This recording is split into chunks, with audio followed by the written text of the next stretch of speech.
تو جہاں لا الہ الا اللہ ہوتا ہے وہیں محمد رسول اللہ ہوتا ہے. ایسا ممکن نہیں ہے کہ لا الہ الا اللہ ہو اور محمد رسول اللہ نہ ہو.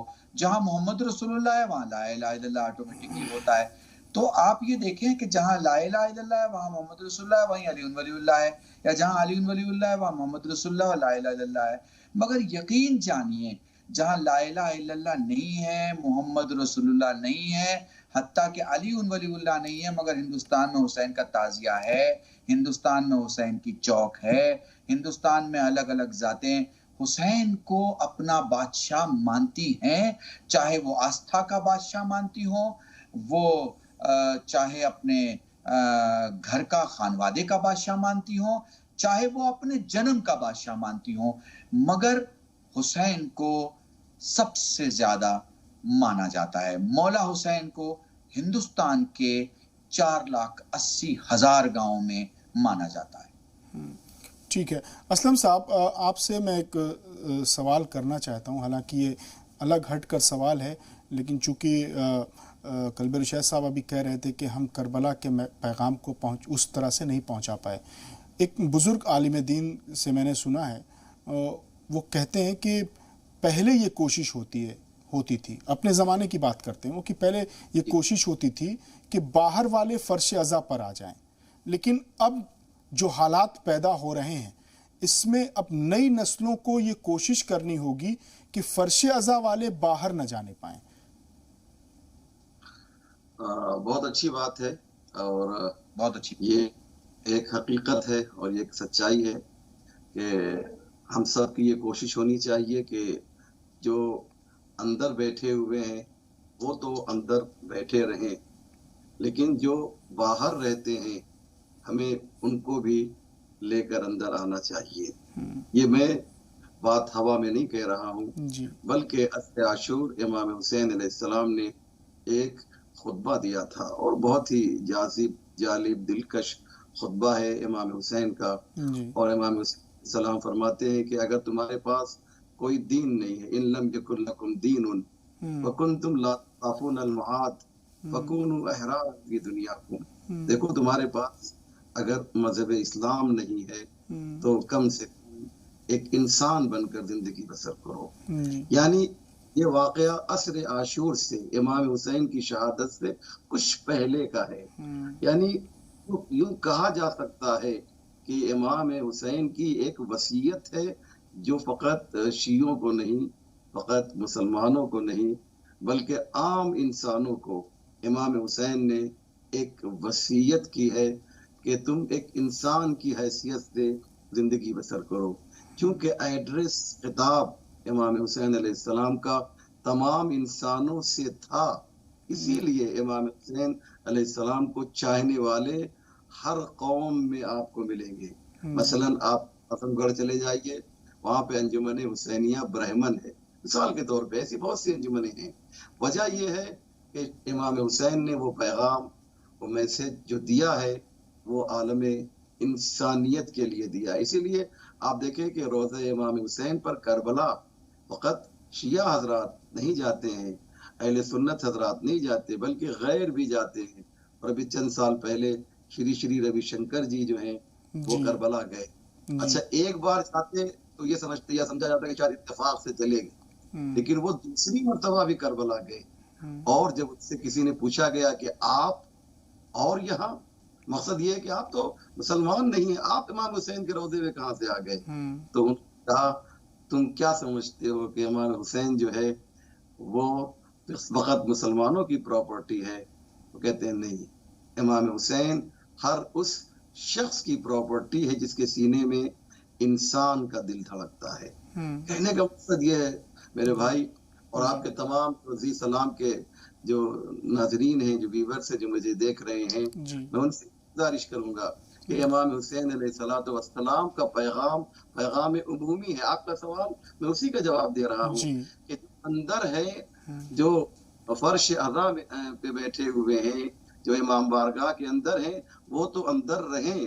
اور ہماری خواہش یہ ہے, مولانا قلب ارشاد صاحب جیسا عظیم خطیب انٹرنیشنل جس کی پہچان ہے, ان کی بھی یہ خواہش ہے کہ جو باہر والے ہیں اندر والے تو اندر رہیں، لیکن جو باہر والے ہیں وہ بھی اندر آئیں، اور جو اندر والے ہیں وہ اتنی جگہ رکھیں، جب وہ آئیں تو اتنی جگہ رکھیں کہ باہر والے بھی آ سکیں۔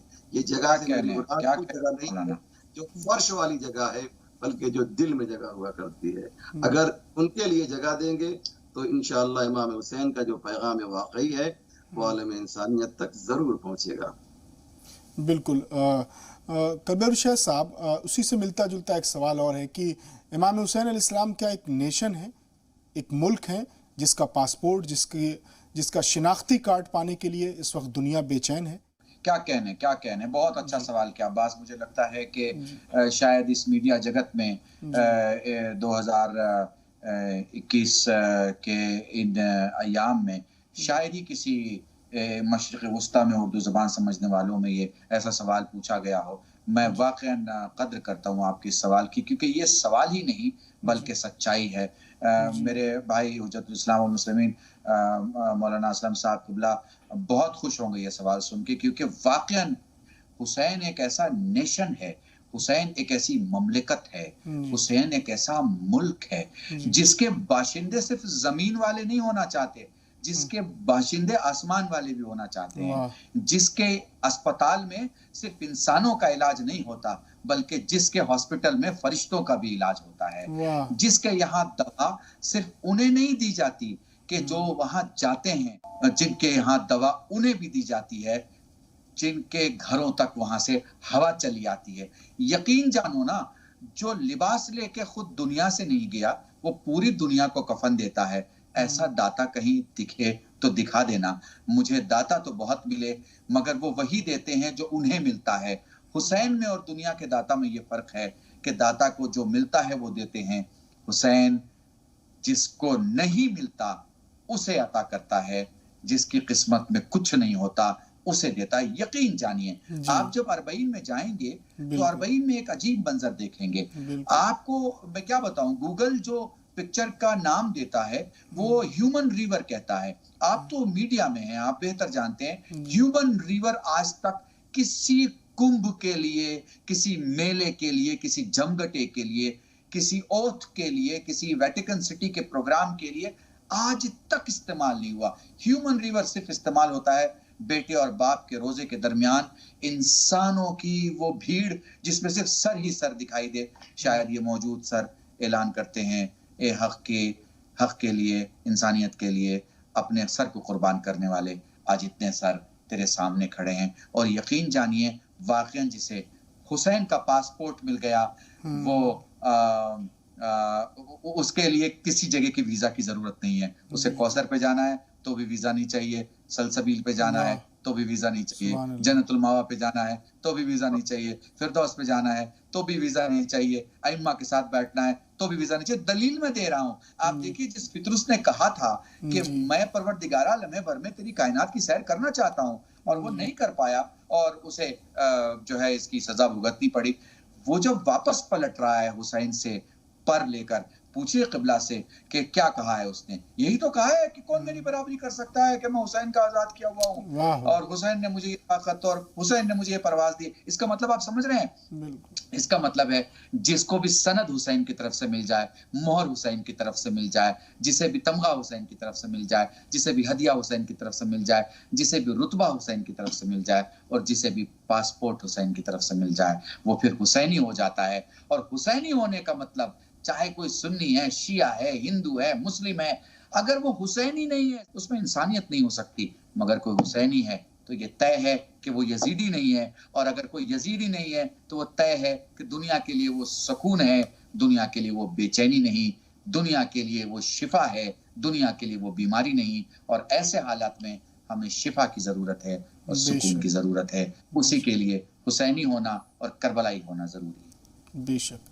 اسلم صاحب، آپ بھی سن رہے ہوں گے مولانا صاحب کو، جس طرح سے ایک وہ ملک کی بات کر رہے تھے، حسینیت ایک ملک ہے، حسینیت ایک نظام ہے، تو آج کے دور میں حسینیت کو دیکھ کر ہی پتہ لگایا جا سکتا ہے کہ مہدیویت کیسی ہوگی؟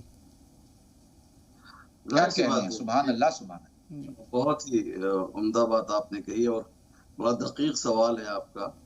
ظاہر سی بات ہے کہ حسینیت اور مہدویت کا جو ہے جی ایک ربط ہے. ہمارے ایک بہت ہی بزرگ، اور آپ سب جانتے ہیں کہ بزرگ عالم دین امام خمینی رحمۃ اللہ علیہ نے فرمایا کہ ہمارا جو رشتہ ہے وہ کربلا سے اور امام حسین سے امام زمانہ تک پہنچتا ہے، کیونکہ انقلاب کربلا ہی کے ذریعے سے انقلاب مہدی، انقلاب امام زمانہ جو ہے ممکن ہے. آپ نے موضوع جو مجھے بتایا کہ اصول کربلا ہے، جی اصول کربلا جو ہے اس کے اندر آپ دیکھیں کہ مہدویت تو ہی ہے، بدرجہ اتم ہے. لیکن ایک بات میں اور عرض کر دوں، شروع میں آپ نے جناب علی اصغر کا تذکرہ کیا، مجھے بہت اچھا لگا کہ آپ نے اپنی گفتگو کا آغاز جو فرمایا وہ حضرت علی اصغر سے کیا. ایک بات میں آپ کے جو ناظرین ہیں ان کے لیے یہ بتانا چاہتا ہوں کہ اصول کربلا کو یوں پہچانیے کہ جناب علی اصغر کی آپ نے عمر مجھے یہ بتائی کہ 6 مہینہ تھی، درست ہے؟ جی ہاں. لیکن میں تھوڑا سا اور آپ کو اس کو اور بڑھا دوں، ایڈ کر دوں کہ میں اس علی اصغر کی بات کر رہا ہوں کہ جو 6 مہینے کا نہیں بلکہ چند ہفتے کا علی اصغر ہے. اور وہ کہاں ہے؟ ابھی کربلا نہیں پہنچا ہے، ابھی مدینے میں ہے. اور جب بہن کی آغوش سے علی اصغر وابستہ ہو گئے اور کسی کی آغوش میں جانا نہیں چاہتے ہیں، کیونکہ بہن سہرا نے کہا تھا کہ بھیا تم مجھے چھوڑ کے جا رہے ہو، تو جناب علی اصغر نے اپنی مٹھی سے جناب سہرا کے بازو کو پکڑ لیا تھا اور زبان بے زبانی سے کہا تھا کہ بہن میں تمہارے ساتھ رہوں گا. اب پھوپھی آ رہی ہیں، رشتے دار آ رہے ہیں جناب علی اصغر کو لینے کے لیے بہن سہرا سے، لیکن کسی کی آغوش میں نہیں گئے. تو پھر امام حسین نے کہا کہ قافلہ جانے میں تاخیر کیوں ہو رہی ہے؟ تو سنے عجیب بات ہے عزیزو، کہا گیا کہ علی اصغر بہن کی آغوش کو چھوڑنے کے لیے تیار نہیں ہے، بہن کے ساتھ ہیں وہ، اور وہ وہی انہی کے ساتھ رہنا چاہتے ہیں. تو امام حسین نے کہا بیٹا چلو، تو بھی جو ہے علی اصغر جو ہے بہن کے ساتھ رہے اور ان کو چھوڑا نہیں. تو امام حسین نے ایک جملہ کہا کہ میں علی اصغر میں تمہیں امام زمانہ کی حیثیت سے جو ہے یہ کہہ رہا ہوں. بس جیسے ہی امام زمانہ کا نام سنا تو فوراً جناب علی اصغر جو ہے امت کے وقت کے امام، میں وقت کے امام اس لیے کہہ رہا ہوں کہ اب امام حسین کا رشتہ ختم ہو گیا. اب یہ ہے کہ زمانے کا امام اگر بلا رہا ہے تو تمہیں آنا ہے. مہدویت اور کربلا کو آپ چاہیں تو یہیں سے متصل کر سکتے ہیں. بہت خوبصورت مثال یہ ہے. اور میں آپ کی خدمت میں عرض کروں کہ امام حسین کا یہ جو بچہ ابھی 6 مہینے کا نہیں، وہ تو کربلا میں جا کے 6 مہینے کا ہوگا.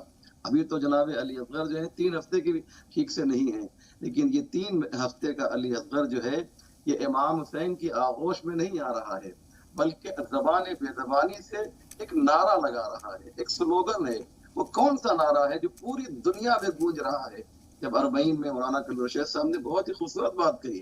اربعین میں جب آپ جاتے ہیں اور انسانوں کا ایک سمندر دیکھتے ہیں تو وہاں پر جو ہے ایک نعرہ آپ کو سب سے زیادہ نعرہ جو ہے، سب سے زیادہ نعرہ اگر کوئی نعرہ ملتا ہے تو لبیک یا حسین ہے. بے شک. اس لبیک یا حسین کا موجد کون ہے؟ اس لبیک یا حسین کا موجد جانتے ہیں کون ہے؟ یہ جناب علی اصغر ہے. سبحان اللہ سبحان اللہ. زبان سے نہیں کہا انہوں نے لبیک یا حسین، بلکہ اپنے بابا کی آغوش میں جا کر بتایا کہ زبان سے لبیک یا حسین کہنا اور ہے اور عمل سے لبیک یا حسین کہنا اور. مولانا قلب الرشید صاحب، میں چاہوں گا کہ چونکہ اب وقت ختم ہو رہا ہے، آپ حضرت علی اصغر علیہ السلام کے مصائب کے چند الفاظ بیان کریں. میں واقعاً بہت شکر گزار ہوں عباس مہدی آپ کا. آپ نے بہت ہی مجھے اور میرے بھائی حجت الاسلام والمسلمین مولانا اسلم صاحب سے جو باتیں اور جو سوالات پوچھے اور جس طرح سے پروگرام کو آپ نے انصاف اور عدل کے ساتھ اور بہت ہی. صاحب اگر اجازت دے تو میں صرف ایک بات اور ایڈ کر دوں. جی بالکل. میں ایک حدیث جو ہے خود امام حسین علیہ السلام کی پڑھنا چاہتا ہوں، جس کے بارے میں آیت اللہ قرآتی نے فرمایا کہ اگر سب سے دردناک کوئی جملہ امام حسین کا مجھے لگتا ہے، مولانا قلب الرشید صاحب آپ بھی اس کی جو تصدیق کریں گے، تائید فرمائیں گے کہ اگر قرآتی جو بہت بڑا نام ہے عالم اسلام کا، بڑی شخصیت، بڑی بہت بڑا نام ہے. وہ کہتے یہ ہیں کہ سب سے دردناک جملہ اگر کربلا میں مجھے لگتا ہے وہ امام حسین کا ہے، اور اس کے اندر اس کا مصائب، پورا مصائب موجود ہے. پوری کربلا اس جملے کے اندر بھری پڑی ہے، اور وہ جملہ امام حسین علیہ السلام کا ہے کہ میرے چاہنے والوں، حسین کو جاننا چاہتے ہو حسین کون ہے؟ انا قتیل الابرار، حسین کو ہے جسے رلا رلا کر قتل کیا گیا ہے.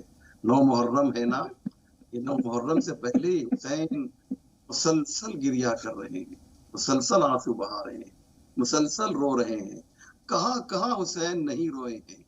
اور جب کل عاشور کا دن آئے گا تو اس وقت بھی امام حسین علیہ السلام صبح عاشور سے جب پہلا تیر پسر سعد نے چلایا ہے تو امام حسین کے بہت سے ساتھی جو ہیں شہید ہوئے. نماز کے فوراً بعد جناب علی اکبر کی اذان سے اور امام حسین کی نماز سے، نماز جماعت سے یہ آغاز ہوتا ہے ایک طرح سے عاشور کے دن کا. اور جیسے ہی نماز ختم ہوتی ہے ادھر سے تیروں کی بارش ہوتی ہے، اور متعدد حسین کے چاہنے والے، حسین کے اصحاب، حسین کے جانثار شہید ہو جاتے ہیں. یہیں سے حسین کے گریے کا بھی آغاز ہوتا ہے. اور علی اصغر کو جب اپنے ہاتھ میں آخری ایک طرح سے کہا جائے کہ شہید ہے، جب اسے اپنے ہاتھ میں لیتے ہیں تو کہتے ہیں کہ میرے چاہنے والوں کاش تم کربلا میں ہوتے تو تم دیکھتے میں کس طرح سے علی اصغر کے لیے پانی مانگ رہا تھا، لیکن ان دشمنوں نے پانی کی جگہ پر میرے علی اصغر کو تیرے سے شعبہ سے سیراب کر دیا. جی مولانا بسم اللہ. میں بس چونکہ مصائب کی روایت بڑی مکمل اور بہت تفسیر روایت القراتی جن کا ذکر کیا ہے میرے بھائی نے، مجھے لگتا ہے کہ زبان کی دنیا میں، بیان کی دنیا میں، کلام کی دنیا میں، اور مصائب اور فضائل سید الشہداء اور فضائل ائمہ معصومین اور فلسفہ اسلام و دین کی دنیا میں وہ ایک مرجع کی حیثیت، ایک بڑے بزرگ عالم کی حیثیت، ایک رہنما کی حیثیت، اور ایک جسے کہیں کہ ایک بڑی یونیورسٹی ہے، چلتی پھرتی یونیورسٹی ہے، اس میں کوئی ڈاؤٹ نہیں ہے، کوئی شک نہیں ہے. جناب علی اصغر کے حوالے سے میں بس ایک ہی بات کہہ کے اور آپ سب کو آمادہ کرنا چاہوں گا. کل عاشور کا دن ہے، نہ ہنسیں، نہ ہنسائیں، نہ ہنسنے والے کی صورت بنائیں، بلکہ اگر روئیں تو زیادہ روئیں، رلائیں، اور رونے والی کی صورت اگر کچھ نہ ہو ان دونوں میں تو کم سے کم بنائیں. اس بات کا خیال رکھیں جتنی دشمنان اہل بیت پر، قاتلین امام حسین پر جتنی لعنتیں بھیج سکتے ہوں اتنی بھیجیں.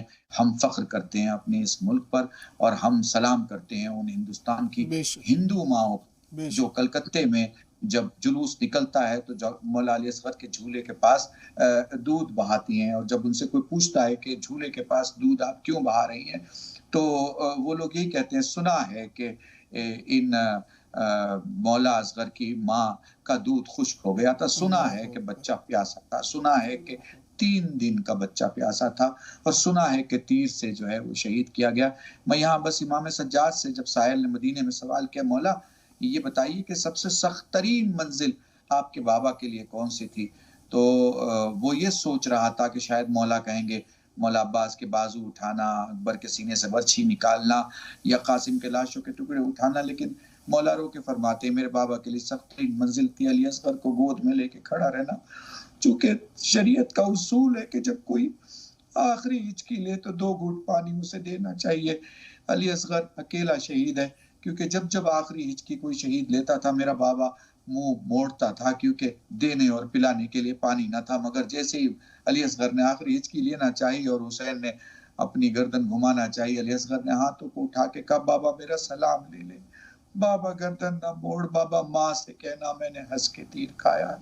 الا لعنت اللہ علی القوم الظالمین وسيعلم الذين ظلموا اي منقلب ينقلبون.